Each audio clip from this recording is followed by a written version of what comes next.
চিতাবাঘের মতো হওয়ায় এটাকে নিয়ে রাজধানী ঢাকা থেকে শুরু করে প্রত্যন্ত অঞ্চলে বিভিন্ন সময়ে আতঙ্ক ছড়িয়ে পড়ে। অথচ এটা একেবারেই নিরীহ, লাজুক এবং উপকারী একটি প্রাণী।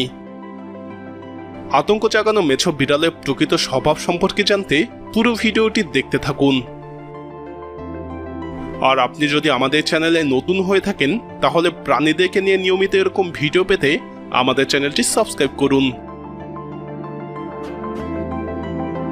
মেছোবাঘ, বাঘরোল কিংবা মেছো বিড়াল এই তিন নামেই পরিচিত প্রাণীটি। ইংরেজিতে এরা ফিশ ক্যাট নামে পরিচিত। এরা সাধারণত নদীর ধারে, পাহাড়ি ছড়া এবং জলাভূমিতে বাস করে। এরা সাঁতারে পারদর্শী হওয়ায় এ ধরনের পরিবেশে সহজেই খাপ খাওয়াতে পারে। এদের গায়ে ছোপ ছোপ চিহ্ন থাকার জন্য চিতাবাঘ ভেবে ভুল করা হয়।